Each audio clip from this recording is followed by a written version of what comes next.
کالا جادو اس کا علاج کیا ممکن ہے یا نہیں ہے؟ یعنی کسی بندے کے اوپر کالا جادو ہو جائے، اس کے کاروبار پر، اس کے گھر پر، اس کے بچوں پر، تو کیا اس کا علاج ممکن ہے یا نہیں؟ تو عزیزان محترم، بہت ہی ممکن ہے اور بہت آسان ہے اگر بندہ اہتمام سے کرے تو انشاءاللہ کالا جادو کا جو ایک وبا ہے اس سے اللہ پاک اس کی حفاظت کرے۔ اس علاج کو ذکر کرنے سے پہلے آپ ایک بات ذہن میں رکھیے گا کہ جادو کا ہونا یہ حقیقت ہے، اور سبب کے درجے میں اس کا اثر کرنا یہ بھی ایک حقیقت ہے، لیکن اس سے بڑی حقیقت یہ ہے کہ اسباب کو پیدا کرنے والا اللہ ہے، اسباب کے اندر اثر کو رکھنے والا بھی اللہ ہے۔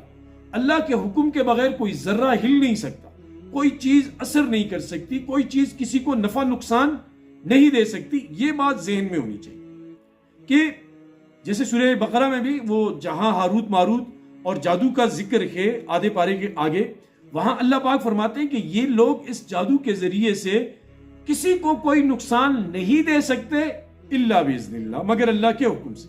جب تک اللہ نہ چاہے تو کچھ بھی نہیں ہو سکتا۔ تو اب ایک تو یہ بات بندہ ذہن میں، اب دوسری بات کی طرف آتے ہیں کہ اس کا علاج کیا ہے، کیا علاج ممکن ہے یا نہیں۔ اس کے میں آپ کو دو علاج بتاتا ہوں اور دونوں خود کرنے ہیں، آپ کریں گے انشاءاللہ تو آپ کے گھر سے جادو کا قلع قمع ہو جائے۔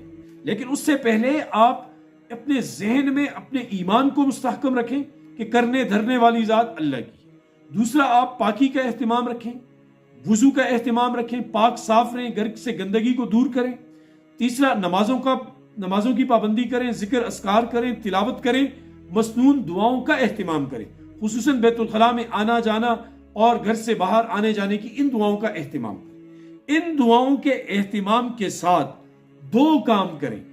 پہلا یہ کہ گھر کے اندر اگر آپ کو لگتا ہے یا آپ کو کوئی اچھا عامل صحیح، وہ اگر دکاندار نہیں صحیح عامل ہے، وہ آپ کو بتاتا ہے کہ جادو ہے، تو آپ پھر ایک کام تو یہ کریں کہ اپنے گھر میں معتدل آواز کے ساتھ سورۃ البقرہ کی تلاوت کریں۔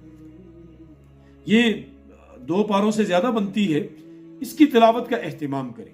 اگر آپ سورۃ البقرہ کو پڑھیں گے انشاءاللہ درمیانی آواز کے ساتھ، تو جہاں جہاں آپ پڑھتے جائیں گے انشاءاللہ وہ جادو کی جو گریں ہیں وہ انشاءاللہ کھلتی چلی جائیں گی۔ اس کے علاوہ دوسرا کام جو ہے وہ یہ کہ درود شریف پڑھیں، درود شریف 7 بار پڑھ لیں یا 3 بار پڑھ لیں۔